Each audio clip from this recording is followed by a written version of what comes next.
You have a very podcast voice. Thank you. Thank you. Like, just like that intonation. All right, I'll give it a shot. Jessie does this so well. She does it in like one take, so I don't know if I can do that. You're listening to Work in Progress, a podcast that helps you understand and navigate the world of work. Work in Progress is a podcast that belongs to the Virginia Audio Collective. Tune in and subscribe on Apple Podcasts, Spotify, and on the UVA Career Center website. For more resources, follow the UVA Career Center on Facebook and Instagram. I'm your guest host, Aubrey O'Hara, Marketing and Communications Director at the UVA Career Center. Today, we're bringing you a special alumni spotlight with Hanna.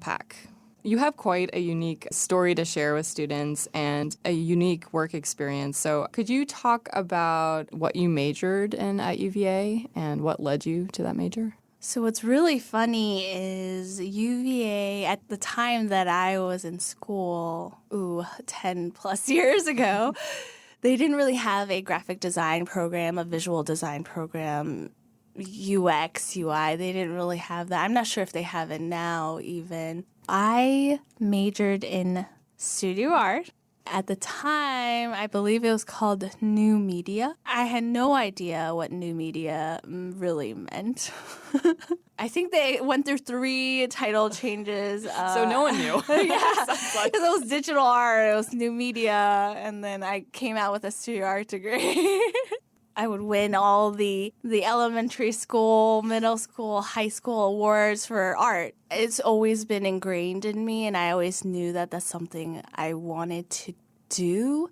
When I came to UVA, my parents kept saying, why don't you do med school? Why don't you go into the pre-med? And I knew that just wasn't me. I did think about it. I dabbled in computer science and failed completely. I just knew, and I couldn't get rid of my passions to really design. So I decided to learn on my own. I took the initiative. I started taking some art classes just for fun, as I guess I would call them elective classes. I started taking new media classes. That was also in the studio art program. And I knew that this was where I was supposed to be. So it stemmed from my passion for art, and then it took a lot of self-teaching. It took a lot of research. It took a lot of time outside of school to really learn where can I really go into, what profession can I go to kind of fulfill my passions. Could you talk a little bit about that conversation with your parents when you said, like, honestly, this pre-med track's just probably not the best fit for me? Was that a difficult conversation to have with your parents, or? Yes, completely. It was an agonizing 2 weeks of me contemplating their responses to me. This was all that they had in their mind, was my daughter is either going to be a doctor, a lawyer. It really was me strategizing on how do I build a business case? Right. What's the value proposition of me taking on this career? What are some success stories, some use cases? I really had to do a lot of my research, and this was my first year in college. So I had researched all the positions in which I could possibly go into, graphic design, visual design. And so I got my first graphic design internship my first year in college.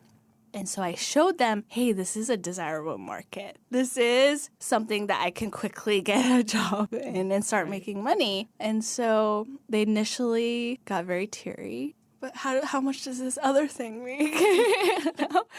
I love my parents so much, and they just wanted the best for me. It came from a really good place where they just wanted us to succeed and be secure later on.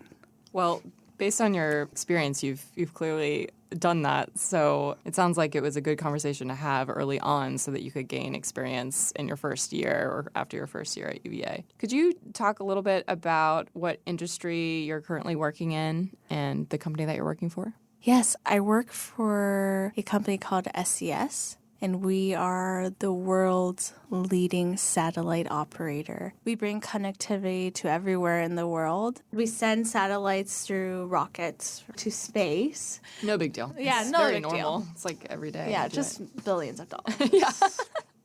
So my current role is human-centered design lead. and I'm part of the Customer Innovation and Transformation team. We bring new, creative, innovative solutions to some of the problems that we are given and face. So you work in user experience design, and so I'm just curious, what does that actually look like? What does that mean?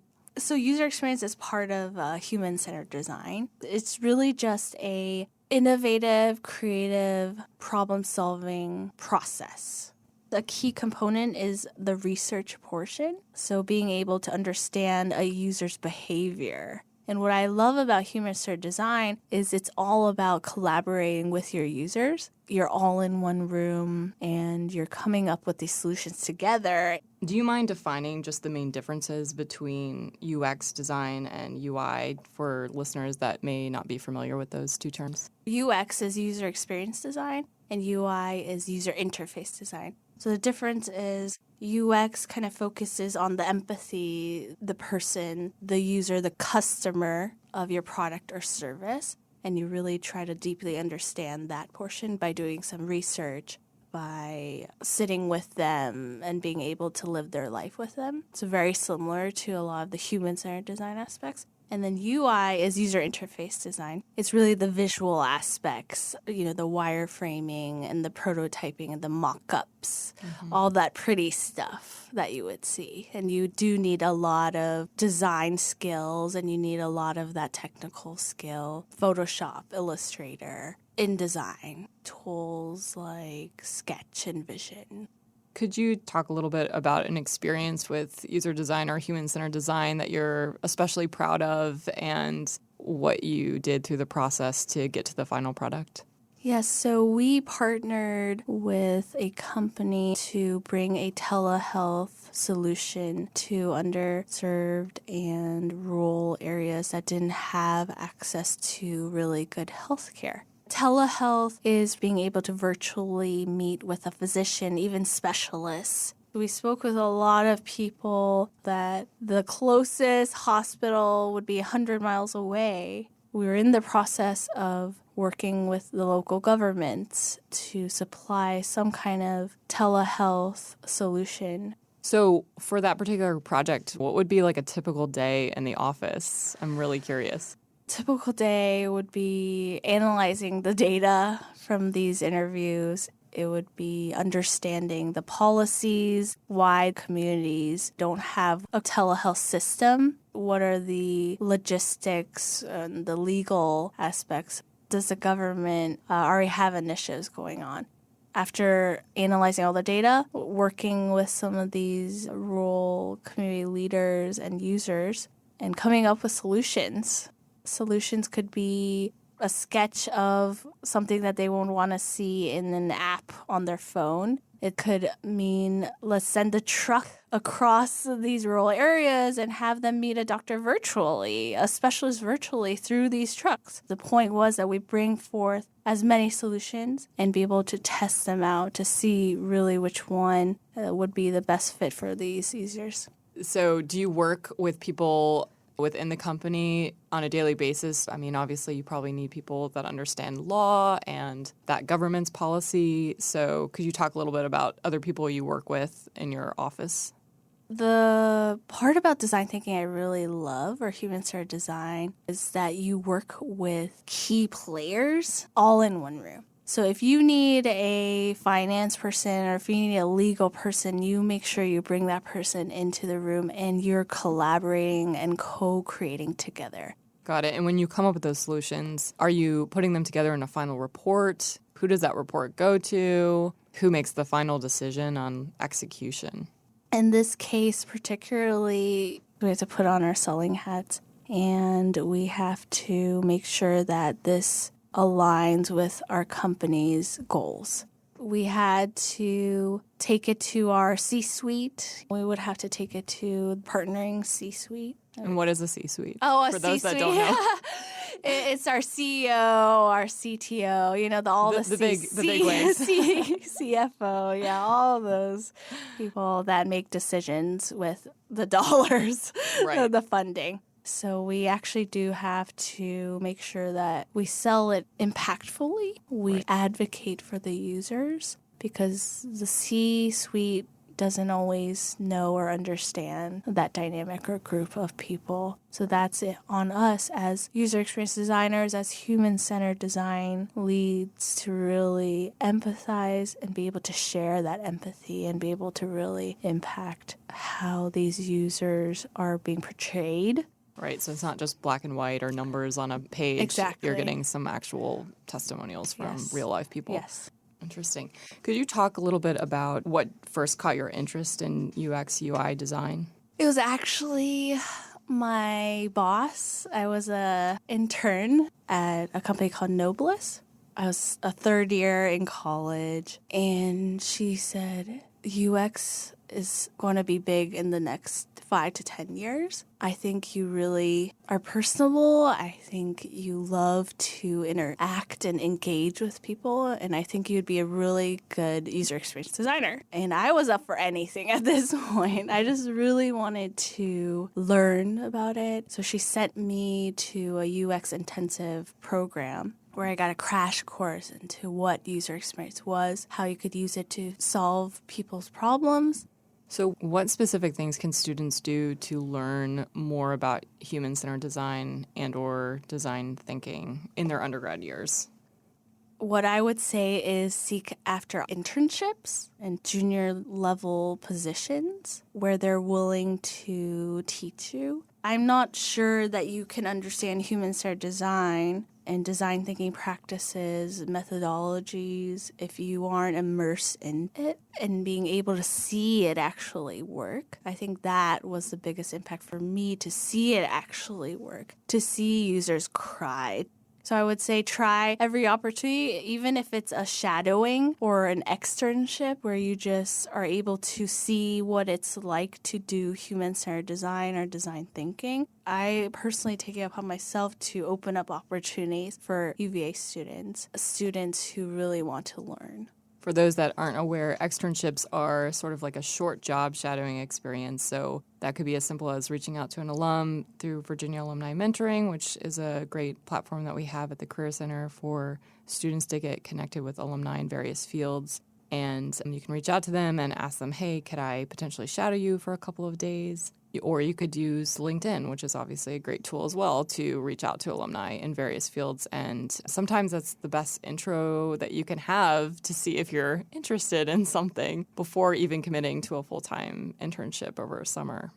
Whenever I get a message from a young person who's interested in human-centered design or UX or UI, I always seek after, what opportunities can I give them? How can I work with our HR to bring these students on? Because that's the passion I'm looking for.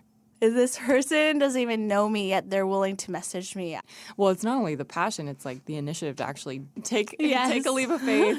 You send a message. Yeah. What's the worst that can happen, right? It's courage, yes, for sure. Exactly. And that's, I think, probably an important element in your field because it is, I would assume, pretty competitive in some aspects. Could you talk a little bit about interview tips, especially for this particular field? Are there things that you would recommend during the interview process? So when I look for interns or I look for young recent grads, I look for passion, because when you're working with people and when you're interviewing people, when you're trying to understand someone, without that passion, it just becomes, let's read off this paper and let's try to get some data and synthesize that data or analyze that data. And I think in this line of work, human-centered design, if you don't really have that sociable personality, people don't connect with you and it's hard to engage. I tell my colleagues a lot of the times when we're doing our research and we're doing user interviews and customer interviews, my goal is to have people cry and be vulnerable and break down those walls, because that's what you really need to understand someone. So it sounds like not only the technical skills are obviously necessary, but you need a lot of emotional intelligence to be able to connect with users, especially with human-centered design. That's critical. Lastly, could you talk a little bit about ways that you decompress and take some time for yourself? Sounds like it's probably a pretty intense work environment.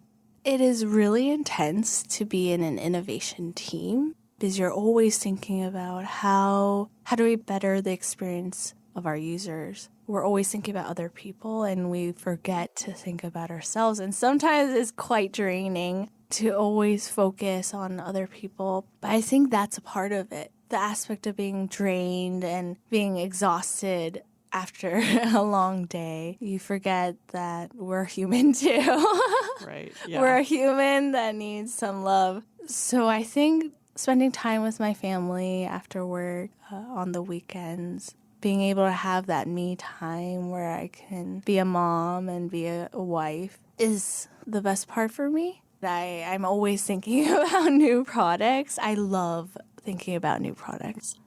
If you could count how many new products I thought of in my head and I tell my husband, honey, this would be such an amazing product. When I had my daughter, she's 3 now. When I first had her, I was thinking of new products. How can I make this bottle warmer even better? How can I make this safer for my daughter? Like all these different things kept popping into my head. And I wish I wrote down all of them because I don't know. I don't know where they would be. But I love it. And I can't wait in the future to have the opportunity to create some of these products or even think of new ones. I think that what you're hitting on too is like sometimes the most creative things that you come up with are not at your desk, right? Right. It's the off time, and that's why time for decompression, even though your brain isn't off, you're still generating. And that is why I think it's just critical for everyone, even if you're a student, to take some time to pause, because sometimes that's when you get your greatest inspiration. So. Yes. And you don't receive these ideas when you're in